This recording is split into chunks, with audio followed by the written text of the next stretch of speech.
everybody in the video is, and you on the video holding a Beretta, an AR-15 or a Glock or whatever, they're like, oh, he's a felon. He ain't supposed to have a gun. He's a felon. He ain't supposed to have a gun. And then they figure out, they go to your studio like they got Bobby Shmurda. They went and got Bobby Shmurda. Bobby Shmurda again thought he was like going to be on top of the world forever. Now he's up in prison. And when Bobby went to prison, none of these white people who signed him to this record label came to bail his black ass out. None of them. None of them. Nobody came to bail Bobby Shmurda out when he got locked up on gun charges. Why do you think he got the attention of the police? Well, because he's on a video promoting gun violence to black people. Now, you can't really blame Bobby. Bobby was a pawn. Bobby got played. He was a little kid. What you blame are the adults around him who didn't have the balls to step to him and say, look, young brother, you know, you are very talented. You have all these people that are following you. Let's think about this a little bit. And let's see if you can still do the shmoney dance, still have fun, still be rebellious, still live your life, still be an artist. And except instead of destroying yourself, you are going to elevate yourself. Instead of ruining your future, we're going to make your future as bright as the sun. Instead of destroying your community by promoting genocide, we're going to help you build your community by promoting something that's going to actually help people be happy. Because there is no happiness in the hood. The sun does not shine in the hood when you got more and more black people being murdered. So why are you celebrating the murderers in your community? The hood is not better off when more black men are going to prison and black fathers are being shipped away, hauled away by the cops. So why are you celebrating criminal behavior and mass incarceration? The hood is not smiling. The sun does not shine on the hood when you got drug addicts running around raping little girls, robbing people at gunpoint, traumatizing their families, stealing from the grandmama so he can go buy some more crack or some Molly Percocet. So why would you promote Molly Percocet in a community that you claim to love? You see, the contradiction is that at the end of the day, what's really happening is that there is an abusive relationship between the hood and the people that they admire, the hip-hop artists that they love so much. They love these artists, they put them on a pedestal.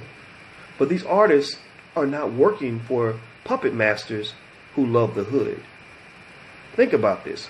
You love them so much because, why? Because he's famous, he got his beats are dope, and he's on YouTube and he got 30 million views. But all he's doing is feeding the most destructive, genocidal, suicidal message he possibly can onto your people. He's literally sprinkling. He's working with massa to sprinkle poison on top of your community so that more mothers are crying at funerals, more babies are getting shot up in the street, more daddies are being hauled away after getting hooked on drugs or getting hauled to the funeral home after being shot in the head. More black women are catching diseases from men that are sexually irresponsible. More children are not being taken care of by men that are emulating their favorite rappers and making babies everywhere that they can't afford to take care of. Right? I mean, you just go down the list. More poverty in the hood because everybody's taking the last penny on their welfare check to go buy some whatever outfit, whatever red bottoms, whatever it was that was being promoted in the last video. Like, there's nothing good. There's nothing good being given to the hood. If there's nothing good in this, like, there's not. I want to challenge you to because I say this and people get mad at me. Like, they really get mad at me when I bring this up. So if you're mad at me, stop being mad at me right now for a minute. And I need you to really challenge me. I can't respect you if you're just mad. If you're just mad, that means I was right and you just don't know how to respond. But if you really are mad, I want you to stop. I want you to challenge me. I want to go down this quick list and I want you to ask me. I want you to tell me what good for the hood and for black people comes out of the following messages that you're going to see in most of the mumble rap videos. 1. Sexual irresponsibility and promiscuity. Fuck all the women I can. I might or might not wear a condom. 2.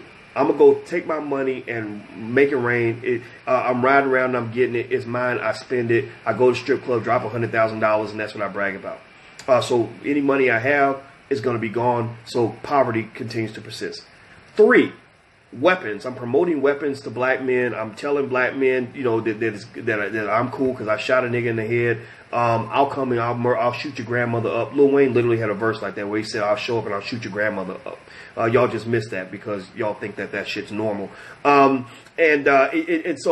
that's number 3. Number 4. Molly Percocet, weed. I'm smoking, I'm drinking, I'm always high. I got a big purple cup. I got a cup with some purple shit in it that's going to give me seizures when I'm 30-something years old, et cetera, et cetera, et cetera.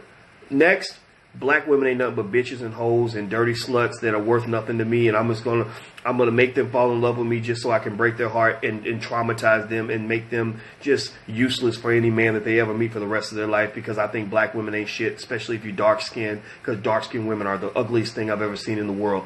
Tell me about any of those messages in the music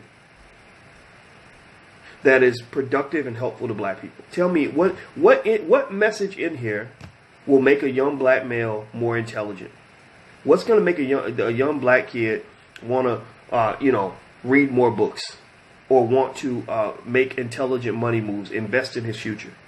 What's going to make him want to be a good father? What's going to make him respect and love black women? What's going to make him an asset to his community?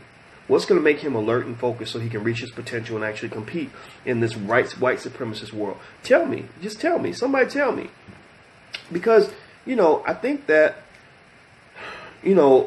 there's not enough people that kind of really challenge. I think a lot of these record labels. I think that when you see a lot of this, one thing I want you to ask yourself is this. When you're hearing kids, sort of putting messages out there like that, and they're just kids. They don't know any better. They really don't know. Just like again, you go back. The stuff NWA was saying wasn't exactly the healthiest stuff. Everybody wants to politicize it and make it seem like, oh, those are the good old days. And NWA, well, at least they had a political message. Yeah, they did do fuck the police, and good for them. But a lot of this shit, Ice Cube also made a song called A Bitch is a Bitch. Like, there ain't no political message in that. Ain't no black empowerment in that. Ain't nobody gaining nothing when he's making a song called A Bitch is a Bitch. So we got to take responsibility for the fact that we set all this in motion. We created all of this. We made all this happen. We validated all this. So everybody's to blame here. It's not just a matter of pointing the finger at the young people. The young people don't even know. They're just doing what they think is cool. And the reason I'm even having these conversations is because I really want to encourage, number one, for other people to just kind of think on this and speak on this.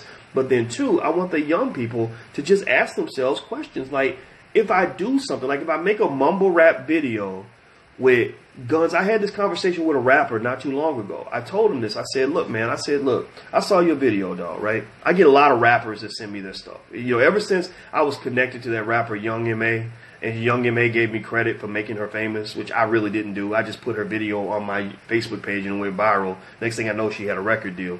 But after that Young M.A. thing happened, I get a lot of rappers that will ask me for advice, will send me their stuff, things like that. So I had a conversation with a young rapper, and I said, look, man, I said, you are a good kid. I really like you, man, and I respect you.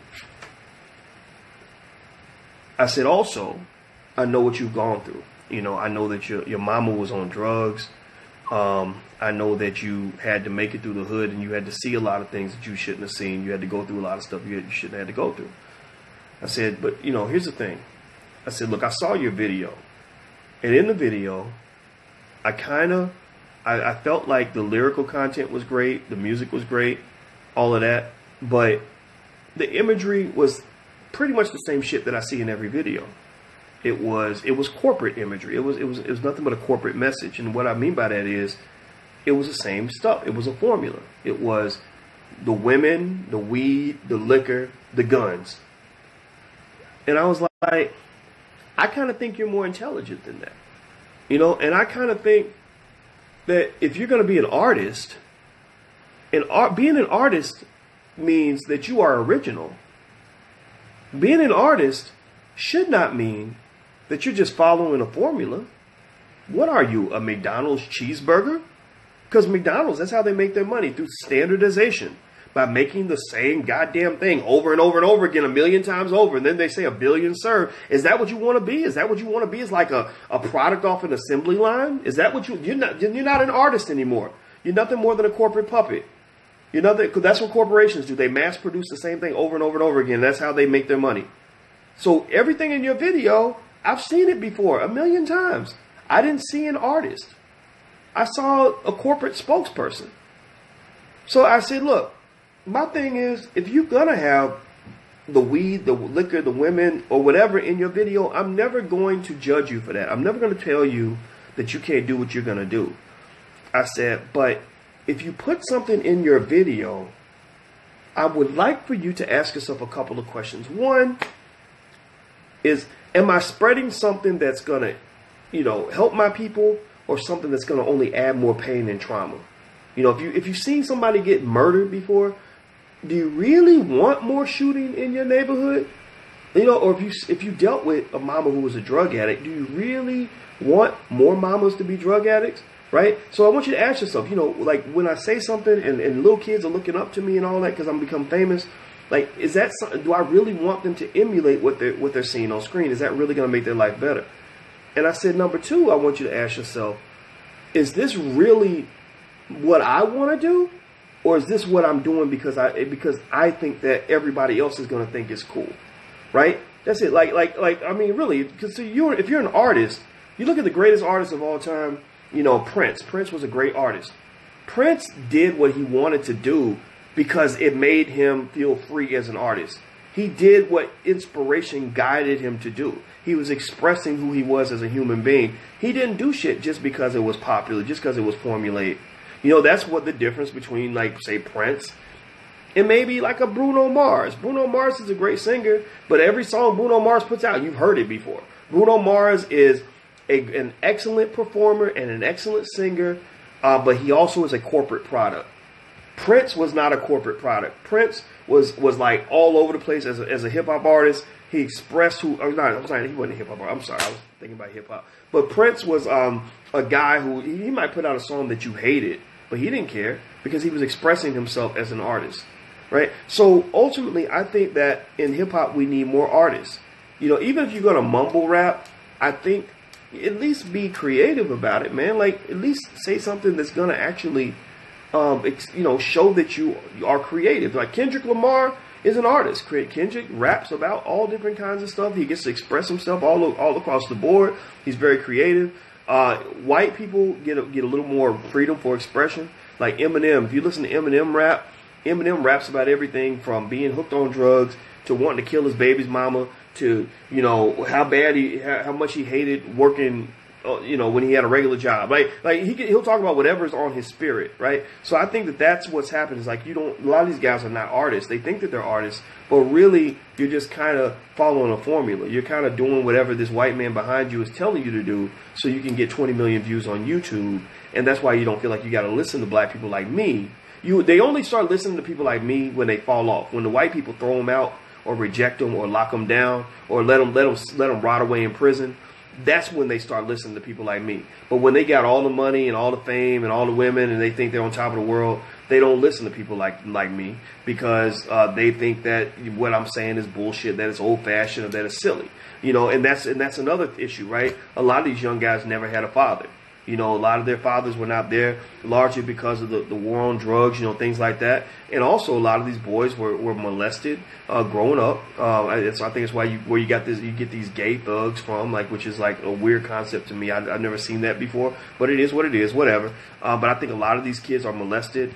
A lot of them came out of these horrible public schools. They were put on Ritalin and stuff like that at an early age. So many of them never learned how to read. So they represent a whole generation of children who never got what they needed educationally. Think about this. Imagine this. Look, I could show you, like, look at Kodak Black. Go look. If you're old and you don't know this dude, go look up Kodak Black and watch his videos, right?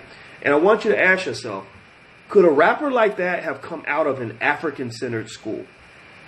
Could a rapper like that have come out of a school with intelligent black people educating him on black history, black pride, black strength, you know, black excellence? Could he come out of a process that was built on black excellence and make that bullshit right there? No, that is a product of white people. That is a product of white supremacy right there. That's all that shit is. That's a kid who, from day zero, most likely, again, I don't know his background, so maybe I could be wrong. If I'm wrong, then please send me information to correct me. But I'm willing to bet you he went to public schools. He didn't, he didn't do well in school, didn't learn anything. And there's a good chance he's put on that medication that they give black boys when they're little so they never reach their potential.